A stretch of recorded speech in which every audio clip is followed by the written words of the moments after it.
2020. It has not been an easy year so far, and we're only 6 months into it. Between fighting off a novel coronavirus to prepping for a budding economic crisis, we're all dealing with different stressors, and honestly, I think we're all just doing the best we can right now. But at the same time, I think we've all been neglecting something that we've all always been neglecting, and that is our mental health. We at the Safety Net take mental health very, very seriously. Right at the very beginning, when we started out, I had promised that mental health would be a recurring segment on our channel. This was so that we could actually open up a conversation about mental health, reduce the amount of stigma associated with it and for asking help. At the same time, we could connect you with professionals who could actually educate you and inform you about the red flags that you would see or experience, at the same time, help you with coping mechanisms to deal with the same. Today, in the midst of the lockdown, we are opening up a conversation about the psychological impact the lockdown is having on all of us. I'm joined by Dr. Nahid Dave and Mrs. Meghna Pradeep. They are your experts for today's podcast. Here you go.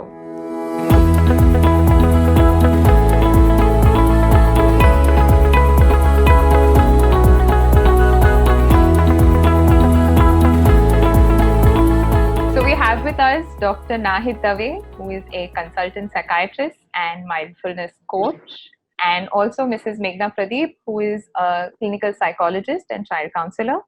Thank you very much for making time for us at the Safety Net. Thank you for having us, Vijay. So today, I want to discuss mental health and the lockdown, different perspectives that both of you might have depending on your experiences. I read a study recently.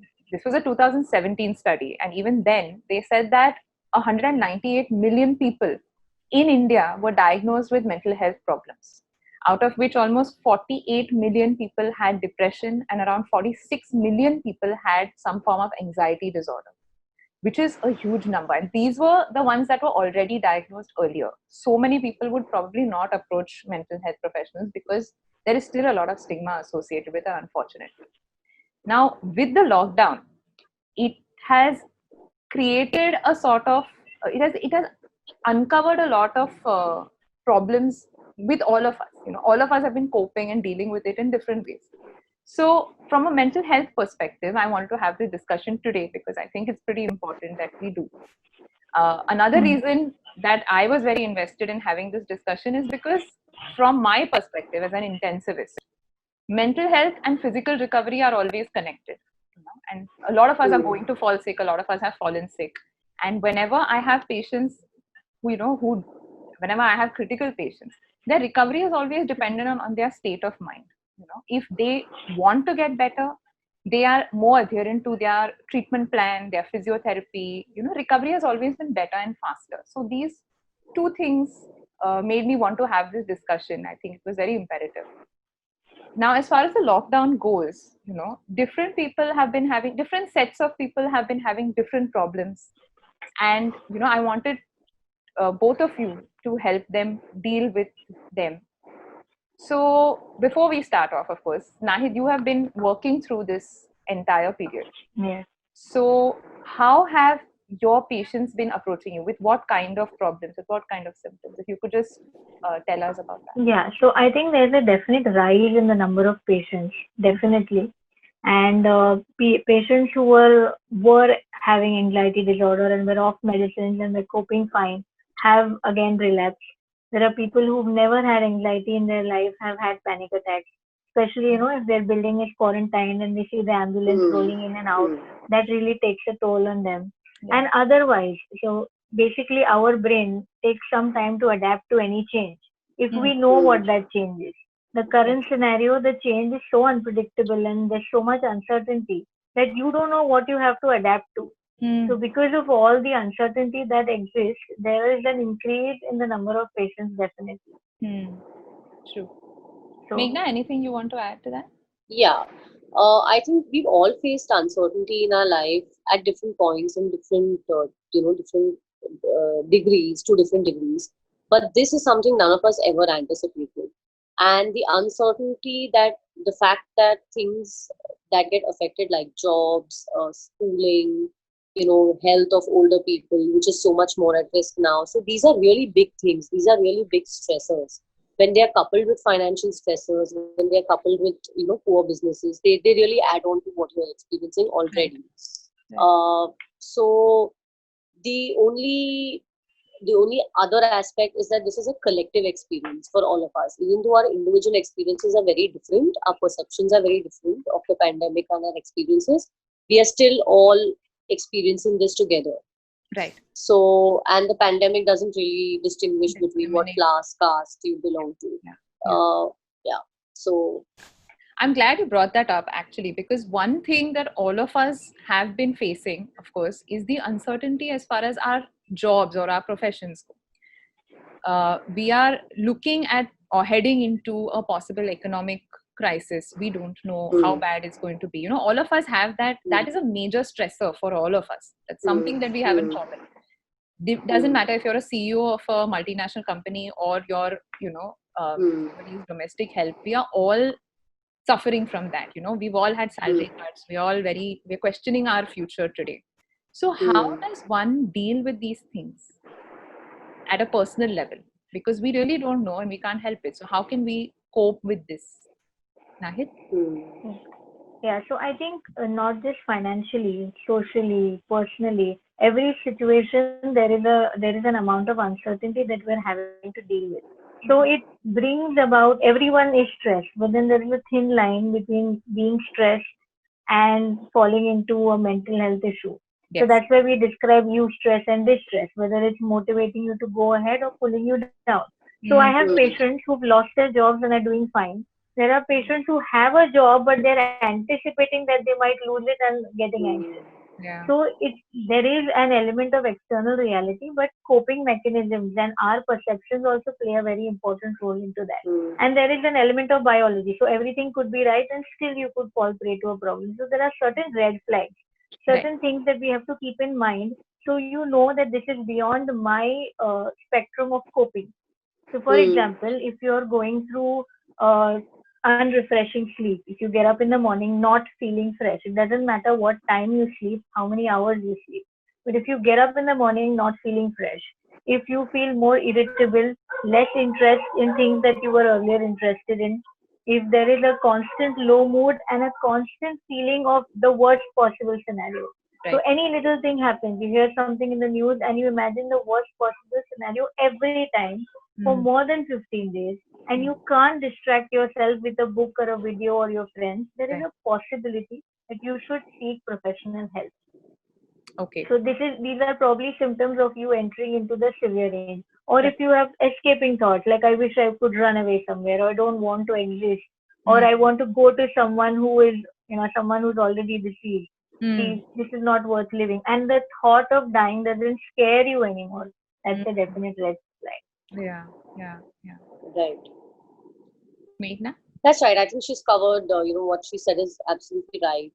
Any change in behavior that you've experienced individually in your level of productivity, in your level of efficiency, in your ability to manage your moods, in your ability to make better decisions.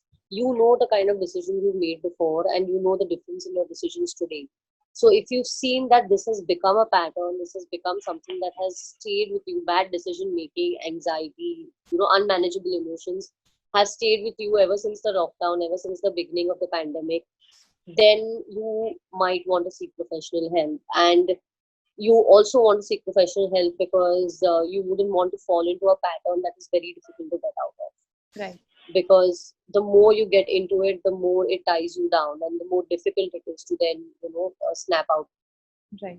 Even with help to get out of it. So I think that's important. Right. Now, another thing that we've been, of course, like Nahid said, we have all been socially also isolated from each other. We're probably only meeting each other through Zoom calls or, video conferencing or social media, these digital platforms, so to speak. But we have not really physically had contact with our loved ones, our colleagues, our friends, we are all working from home, so even that interaction is gone. And Mm. especially for the younger generation, young adults, college going kids who are having their pehla pyar, and Mm. who probably won't tell their parents at home, but they want to meet them, chup chup ke milna and all of that. Now all of that has been cut off. So you don't have your Mm. friends, you don't have your partners, and it sets in a very it's in a certain loneliness or a lack of companionship, if I may call it. And that's not something people talk about, because it's not considered very manly or very mature or whatever. These tags are always there, so people don't talk about this enough, but that is a very real problem.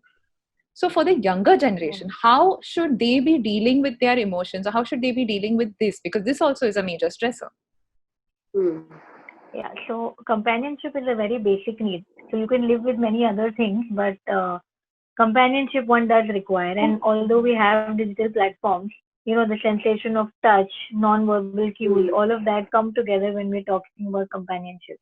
So yes, the younger generation and even the older generation, everyone is affected by it. You want to meet your loved one. Yeah. But the thing is that the problem arises when we keep comparing our past to the future and the present. So you look back at the time when you were together and you want it now, or you're not sure when it's going to happen again. That adds to the stress. Yeah. So it's very unfortunate that we're all in this situation right now. But I think one can be a little mindful, because we have to shoulder certain responsibility also over here. So mindful of being in the present. So you look at the good you can have today. Your today is fine, you're healthy, you get up in the morning, you're feeling fresh, and you have activities to look forward to. You can digitally connect with your close ones.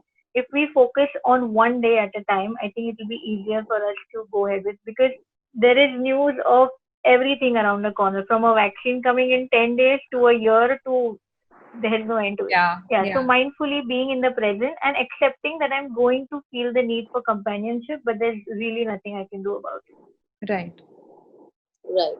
I think, yeah, absolutely. And the other thing that we might need to think about is impulse control issues, because you could be getting out on an impulse, you could be over dependent on drugs, on alcohol, on many of these things, on binge eating. There could be all of these behavioral patterns that you're getting into.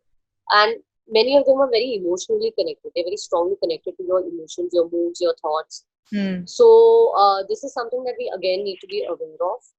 If you personally do not have the insight into it, then maybe someone else is pointing it out to you. Maybe someone you live with, someone you know. That might be something you want to think about, because this person is close to you, so he's observing or she's observing the change, and that might be something that you want to take into account.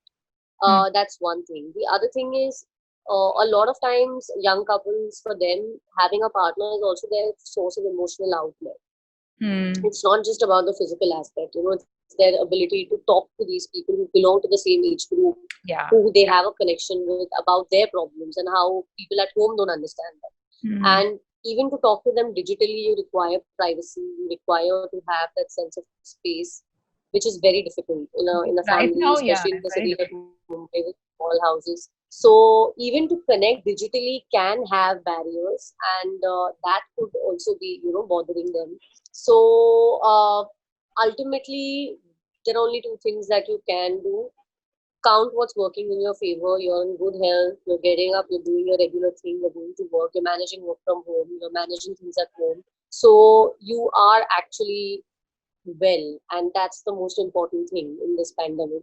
The other thing is that you are, by making an impulsive decision, probably putting someone else at risk. And there is a very high chance of you, even though you don't belong to a population that might be at risk, you might be putting someone else who is at risk. And this is a collective responsibility that we need to take on.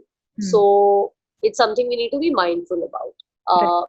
There might still be cases where, it might not be followed, but it's something we need to be mindful of. Right. Okay. So basically, try and count your small victories. Take each day as it comes. Yeah, exactly. Don't rely on your impulses. Kind of have a sense of responsibility and, hope for the best as of now. Now, this was the younger lot. Now, there is a certain section, of course, the married couple who have children. they have different problems now. They are all together, they are with their loved ones, they are with their families, they're not separated. But at the same time, younger kids today now, all of their classrooms are online. They have digital classrooms. It somehow becomes the parents, 4 to 7 years of age. They're not going to sit in front of a Of computer, course. they're not going to sit in front of a laptop or TV and actually attend the classroom. I mean, most of my friends who have kids that age, it's really difficult to make them sit in front of a TV screen, attend their classes for particular amount of time. Plus they have their own household chores, plus they have work from home sounds like a party, but Hmm. it's absolutely not, because now you don't have those boundaries of Not, this yeah. is my work time and this is my home time. So they are Hmm. dealing with a lot of things and it's not easy. So anything you'd like to discuss about that and how they should deal with these problems? Meghna, you have a Hmm. 2-year-old So son yourself. So how yeah, have you been coping through this time? Well, I have been quite fortunate to start out with, so I don't think I must complain about much. But yes, this is very difficult. There is a group of people who have to handle toddlers at home and work from home and do other housework. There is a group of people who need to, take on schooling. There is a group of people who have adolescents at home. So it's a very mixed group again, even though it is a big bracket. Uh, Personally, I think the most important thing for me in my experience with my child is that I always believe that I have to make an attempt to keep him calm, to keep him Hmm. happy, to keep him calm. And because I feel that's what makes him more perceptive and more receptive to what I might want to tell him, what I might want to, engage with him for. So I think that would be my primary thing when it comes to dealing with your child. At the same time, having been a psychologist and a parent, I know that it's not always easy to control your emotions. You do end up displacing your guilt, your anger, your sadness onto your child, and they react equally strongly to it. So, that itself, the experience itself can be followed by more guilt and more sadness and more anger. So, it's Yeah. not that easy on parents Yeah. either. But the primary thing to remember again is that we're in a very different situation, a situation we never anticipated. So we're all doing the best that we can do. And 24 hours is only that much that we can do. So you are going to fall short on some level. The idea is to see what it is in your ability to do, what's there that you can do, maybe push yourself a little more in classes. I think the primary thing would be do as you can. Don't be as competitive as you would have been if your kids were actually going to school. It's not the same thing. Don't put so much stress on finishing their syllabus. Teach them life skills, empathy, altruism, communication Yeah. skills, Yeah. storytelling, social skills. So use this time to make them independent, to teach them good behavior. Again, it just seems like there's so much onus on the parent. But I'm just saying the focus should probably be redirected to these kind of things as opposed to just education. Not that that's not important. It is important because education does become a way for kids and adolescents to connect with their group of people, their friends online. Yeah. And Yeah. for many of them, schooling is fun. For many of them, these activities are fun. And Hmm. this is something that you don't want to take away from them. They might Right. actually be looking forward to it also, but you don't want to make them Right. and just taking off and doing your own things. Hmm. So I think it's important to strike that balance. It's difficult, it's not easy, but it's important to do that. Right. So Nahid, you Mhm. had parents coming to you Yeah, stressed out and asking for help? How have you managed that? yeah, yeah. So a lot of parents do come because the temper tantrums and the uh, even kids are going through a lot of trouble trying cooped up in the house. Hmm. And education is not just about academics. There is a great role played by social interaction, so it all comes together. So usually whenever a parent comes to me and complain that okay, temper tantrums are not listening or not studying, the first question is how do you respond when your child does such a thing? Hmm. And most of the time it's like obviously I get angry, obviously I scold them, obviously I try to discipline them. Yeah. So what happens is all the frustration that they're having tends to displace. So you may not, as a parent, you may not even realize that your reactions have become louder. You don't realize that Right. you're probably displacing so much of your own frustration on your child. And Right. as a consequence, it's just building up and adding. So as a parent, I think you can just be little careful. If someone points it out to you, or you realize yourself that I'm probably shouting too much, I'm disciplining too much, dial it down a little bit. If there are 10 things you want your kid to do to be the kid, just decide on two deal breakers. These two I want my kid to do, the other eight he can do at his time. Give him that liberty to choose when he wants to do things, and work on consequential thinking. So you teach your child that if you have choices to do whatever you want. Like you want to play now, this will be the consequence. You want to play for 2 hours, this will be the consequence, and let them choose. So even if they're getting not getting rewarded or punished or whatever, they understand that it is an outcome of how I have behaved. It is a better way of disciplining the child than simply rewarding or punishing. Right. You reinforce their behavior, teach Yeah. them the consequences of each action.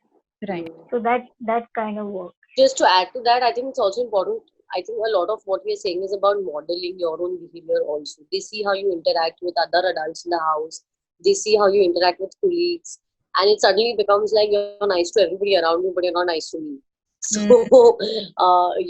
they realize these things. They Yeah, realize, they're very especially as they get older, perceptive. even young children Yeah, yeah. realize that you're really displacing something else onto them, and that was not warranted. Your reaction is not warranted.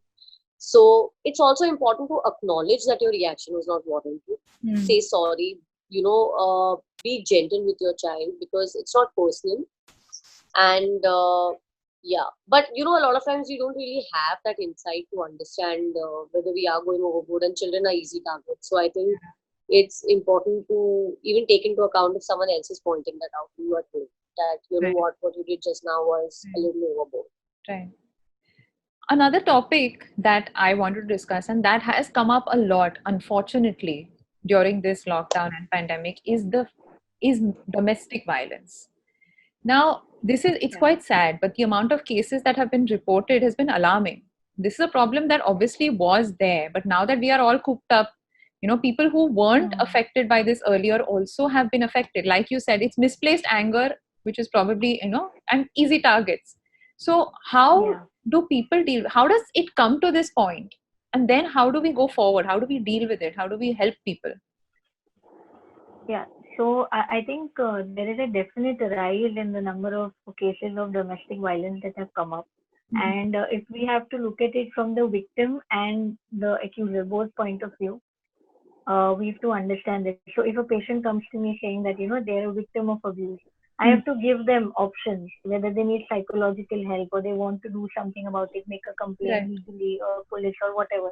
So the onus lies with the victim on what they want to do. Right. Obviously, mental health and psychological healing is a part of it, but it's very difficult. As far as the people who are kind of displacing their anger on others, it could either be a habit, it could be their own personalities, or it could be the current stress that they're unable to cope with. All things come together and it finally leads to this. Sometimes domestic violence is physical hitting, but it could be in the form of, nasty sarcasm or blaming each other's family or bringing up something from the past or using a swear word, verbal abuses of some kind or the other. Even that is on the rise. So we don't have to look at physically hitting only. Even the other things are It could be harassment of verbal various or kinds. emotional also. Yeah, it could be emotional Yes. also. And for that matter, even men are victim to abuse. We always tend to presume that women are always the victim. But no, men are also being abused in a lot of ways. So it could be, Yes.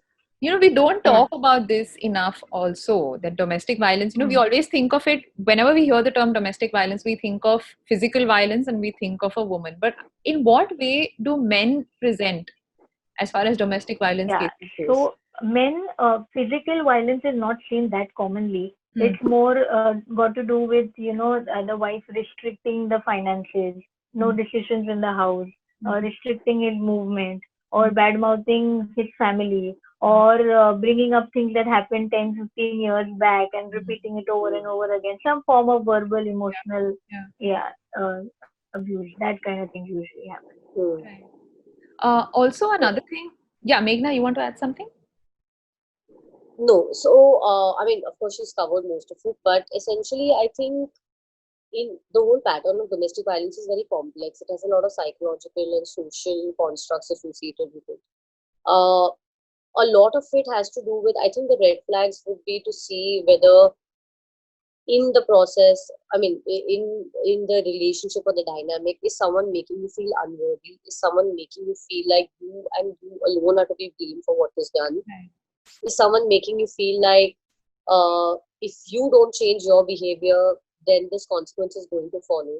So Hmm. the onus lies entirely on you to behave correctly or for you to meet certain expectations, otherwise the consequences are justified. Hmm. So there is a lot of self-blame and guilt that victims go through. And we've talked about women being victims, we've talked about men being victims, but we also have children who are victims. Yes. Need not be physical and sexual abuse, of course, is there, but it can also be as much verbal abuse, emotional abuse, neglect, all of these things. So I think it's very important to remember all the categories of people, including old people. Hmm. Hmm. So yeah. Nahid, you have been Mm. associated with a lot of these cases, and you have also worked closely with organizations. There are a lot of helplines that we put out. We'll also be putting them Yeah. out in our video link as you have given them to us. How Mm. exactly do these helplines work? Because a lot of people don't know, you know, a lot of times you think Mm. it's just a number you call and it's a call center, whatever. So could you run us through Hmm. how exactly they work and what kind of help they Yeah. provide? Yeah, so the helpline usually there is one called National Commission for Women. So what they do is they have a psychological unit, they have a legal unit, and they have tie-ups with police stations and NGOs all over the country. So if Okay. you call up, you are asked what kind of help you need. If you just want to talk, Hmm. you only talk. Or if you need any legal help or police help, or you need domestic help, with groceries or other things, even that kind of thing is taken care of by the NGO. So they Right. direct you to the correct place.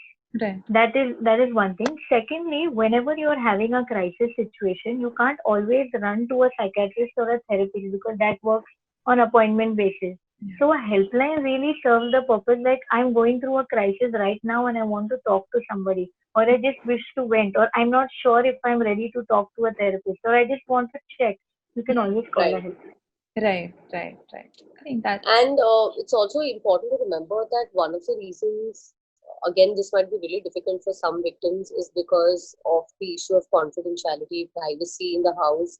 To even pick up a phone and talk for 5 minutes might be very difficult if you have yes. someone who's very Yes. controlling and very intrusive. Yes. So at home, so it's compiling a problem that already exists, and the fact that everybody's in the house can make it very, uh, you Difficult. know, very difficult. Yeah, which is why I'm glad actually that you've brought out the red flags, you know. So even if you don't see them yourself, if the victim is not understanding that she's going through, he or she is going through these things, maybe somebody else who is observing this could also raise this issue, you know, help them seek help. Yeah. So Right. another topic that I wanted to discuss today is the topic of the geriatric population. Now, we've discussed young adults, we've discussed, you know, married couples, the kids, all of this is done with these guys, the geriatric people, who we define geriatric population as above 60. Now, our parents are all that age and they have shown no signs of slowing down. At least mine haven't. You know, they're all working. Most of them are very, very active people. They have a very structured day. So suddenly we have clamped down on all their activities. You know, we are treating them like my dad keeps saying, I'm 65 and you're treating me like I'm 95. You know, I am perfectly healthy. Why don't you let me go to work? Why don't you let me go buy the groceries? And we've all been doing this unconsciously, you know, with no malice, of course, but we're just doing this to protect them. We think we are protecting them in Right. a certain way. Right. And they are not, but they're not taking it very easily. You know, probably there's a lot of frustration that is building up in them. So, how do we help them deal with this? Obviously, it's not easy because physically they are vulnerable, Hmm. but also mentally they are vulnerable. So, how do we cope with Hmm. that? How do we help them cope with that? Nahid? Yes. Yeah. So I think that although they aren't that old, but I think most people belonging to that age group are not technologically that sound. And probably we could help them connect with or have activities for that age group as well and help them Hmm. connect better. Also, whenever we talk about the current illness, we focus on them being the most vulnerable population and all the stories that have gone south. I think we can share a few success stories also with them on how people have recovered and gotten better. And how the intent, like you said, the intent is in place, but the action is unfortunately curtailing their movement. So, Hmm. yeah, getting them to understand digital platforms better and connect with their peers and have more activities like we would plan for young adults. Similarly, I think that should work Yeah. for them. Right. I think it's also important. This definitely they require a little bit of help with technology. But I think by now a lot of them have become quite adept to it, and they're also okay with the pros and the cons of it. So it has worked for a lot of people. It's important for our generation to be kind and empathic towards the fact that you need to teach them some of these things, including the fact that sometimes sanitation, being sure of the fact that you're eating cooked food, you're not eating raw things, or basic simple things that you do to take care of your health, and even so now. Uh, I think another thing is like you were saying about clamping their independence and kind of telling them to stay at home and not going out at all, but maybe allowing them to go out if it's for a walk when there's no one else around, in your gully or in your park where there's no one else around. That might give them a little bit of time. Sometimes it's very possible that in houses where there are in-laws, where there are working with people as well as children, it can be very claustrophobic to be around everybody all the time. So everybody needs a little bit of that separate time. And of course, they're the most vulnerable population, but uh, it might not be entirely bad to allow them to, get a little bit of that time as long as it's safe and as long as it's not a crowded place. Yeah. So I think a little bit of leeway also is necessary. Right. The second thing is, like I said, sanitation. And of late, just over the last 2 days, I've actually heard of people in buildings and societies not allowing help from outside to come to old people who are actually sick. They might not be COVID, but obviously everybody will get tested Yeah. for COVID. And there are other adults in the building who belong to the 40s or the 30s age group who are like, no, you will not allow anyone else from outside to come into the building because our rules are really strict. And over the last 2 days, I've heard like 2-3 cases where old people have not actually got the help. Like they've not even allowed their children to come into the room. So there has to be, even though we are a collective, this is a collective experience. There has to be, I think, a sense of sensitivity and empathy towards old people and children, and we have to be careful. But we might be also taking it to another extent sometimes. So we have to kind of strike that balance. Yeah. Speaking of striking balance, I'm glad you brought that up because, as one of the last topics in this discussion, since we heard about this virus, we've been looking at news reports coming in from all over the world. There were very disturbing pictures coming from Italy and the US, with patients lying outside the hospitals with oxygen masks attached to them. They were very distressing for everybody. So by the time it reached us, we have been reacting in literally two ways only. Either you are completely indifferent and you think मुझे कुछ नहीं होने वाला है, और you are very fatalistic and think कि जो होना है वो तो होना ही है, हम क्यों मास्क पहनेंगे, हम क्यों दवाई लेंगे, हॉस्पिटल जाना है, मरना तो है एक दिन. So there's one group that is completely indifferent, and then there's the other group that is on the verge of a panic attack. Every time they hear an ambulance siren passing by, they think I'm next. They think that if they get a slight cold, they're going to, they're just going to die. They're going to be on a ventilator, they're going to die, and that's all they're thinking of. So they are excessively vigilant, excessively scared of this situation, and they're probably manifesting it in very, very different ways. So whenever as doctors we are telling them, we are talking about sanitation or hygiene measures, all of these, it's very difficult to strike a balance between these two groups of patients and say you have to be vigilant, but you don't have to panic or be indifferent. So how do we communicate this message as a doctor? This is something I really want to know. How do we get this message across? Yeah, so like you said, precaution is important, but we don't want to overreact. So yes, to strike the balance there. So over here, I think mental health plays a very important role on how you perceive it.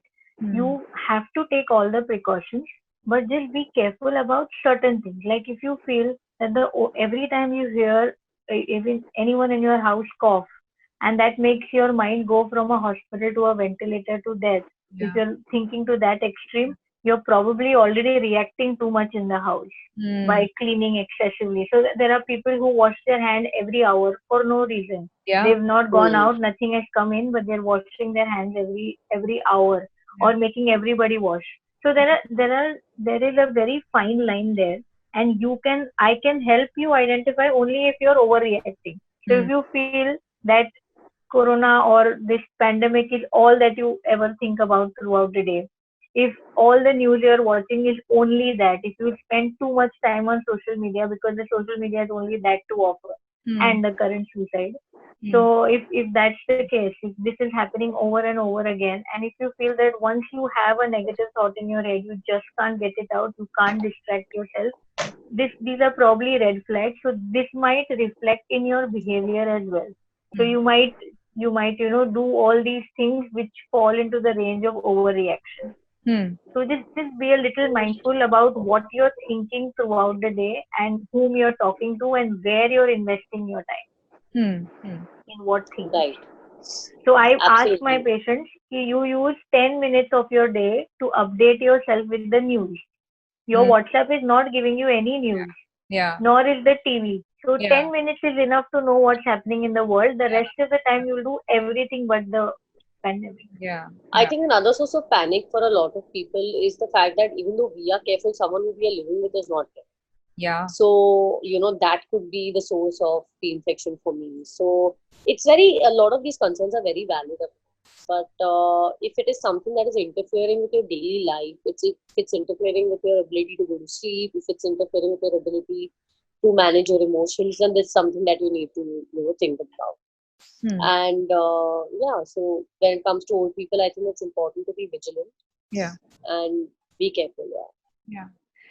Now, there has been a lot of distressing news coming in from the beginning of this year. There was a hashtag cancel 2020 that went off on Twitter because people were so irritated with this year. You just want to finish it off, from the beginning, from bushfires to Brexit to COVID to economic recession. Something or the other has just been going on and on. And of course, the recent suicide of a very promising young actor has also sparked a lot of debate on mental health. And on social media there were a lot of people who said, if you want to speak to me, I'm here for you, and there were a lot of these statuses that went off. Now I'm an intensivist. Even when I literally have to deal with relatives of critical patients and talk to them, that's probably how much interaction I have with my with people who are distressed, genuinely distressed, uh, Mm. or in that situation. And it can get quite emotionally taxing for me, just talking to them, explaining the situation, listening to their side, having a conversation for a good 10-15 minutes also. If you have a little sense of empathy also, it becomes very difficult.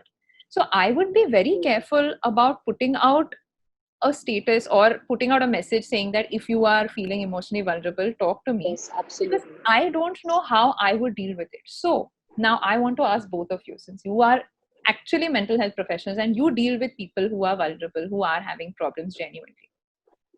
Should people be putting out these messages? Because your first impulse as someone who is suffering is to talk to some loved person, to talk to a friend, to talk to a family member. So how wise is it to be putting out these statuses, and what are the problems that could be associated with putting out these messages? Nahid?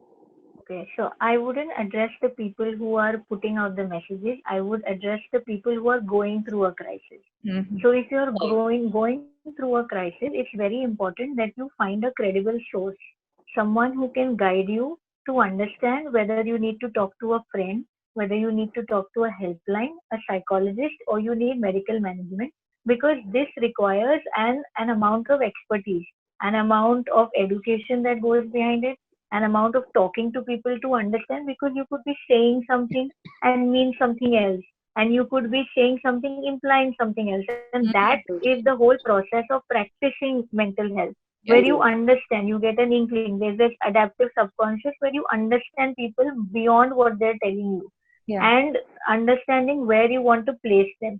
So Yes. it's very important that where you're unloading your information. So if you are going through a crisis, please verify the credentials of whom you are approaching, because the problem could just worsen by doing this. Okay, so I think credible people who you know are trained, are professionals, and would guide you to the perfect. It doesn't mean that every patient who comes to me, I prescribe a pill. It's not necessary. Correct. So some people just need counseling. Some people just need supportive therapy. So what you need is extremely important, and to find the correct person to do that. Right. So in short, I would say that you can't just talk to someone who's put up a status on Twitter or any handle, because you don't know what problem they're going to. Maybe their intentions are in place. Yeah, of People course. genuinely want to help others. Your intentions are in place, but it could, more than helping, it could go the other way. Yeah. Right. And I think it's also important to remember that someone who is distressed and disturbed can only talk and try to put out their story to someone who they understand is going to keep it confidential and private at that many times. So if there are some 5 people who you have already spoken to, you might actually not want to talk to a 6th person who's actually a professional, because you feel that you've been to these many people and it's not helped. But the truth is that all these people, however well intended, might not actually be equipped to help you. And a lot of times, I think, there's very little information about how mental health professionals work. There are very little therapies that people know about, very little treatment models that people know about. So it's sometimes people feel that a certain model might not work for them. That something that they've read will not work for them. So they don't want to approach a professional. Of course, there are other things associated with it, stigma and finances and all of that. But I think it's important to remember that when you are distressed, only you and you will benefit from approaching the right person at the right time. And you'll heal faster. You'll get through your distress faster, because that's just how it is. Psychiatrists and psychotherapists work together and work to help you find your own balance in a way. Right. Yeah. So I think your hopelessness might just increase if you talk to too many wrong people. Exactly. You might just feel that I can't be helped. That would be a very unfortunate situation. So exactly. In fact, to the people who are saying that we can help you, we can, I'm sure it comes from a very good place. But if you do, we have spoken about red flags in most situations today that we have discussed. So if you do see a friend or a loved one going through these phases, through these red flag situations, ask them to seek mental help. Convince them that they would see a mental health professional. Convince them that they probably need more professional help, so they get the right help at the right time, because that also is very important. The later in the process that you find help, it's difficult to recover for any illness, for that matter. So we do, of course, Meghna is helping us run our helpline at the Safety Net. You can drop us a mail at iamlistening@thesafetynet.in, and we will respond with the right professional help that you need. Please feel free to mail us anytime. And with that, I think we'll end this discussion. I do hope that we have these discussions more often, because mental health is a subject that needs to be spoken about, and people do need to understand that it's not taboo. There's no stigma associated with it. If you can go and see a doctor for a cold or for your cancer or fractures or any kind of physical ailments, I'm sure we can do the same with mental health too. So with that, I'd like to thank both of you for making time for us. Thank you. Thanks a lot for coming on this discussion. See you. Thank you. Thank you. That was a very informative session, and I had an absolute blast talking to these wonderful ladies. If you enjoyed the video as much as I did, don't forget to like, share, and subscribe to our YouTube channel. We are thesafetynet.in. If you have any more questions, or even if you have any suggestions about what topics we should take up next, feel free to write into us on any of our social media handles. We are available on Facebook, Instagram, and Twitter. Until next time, don't forget to stay safe and stay healthy.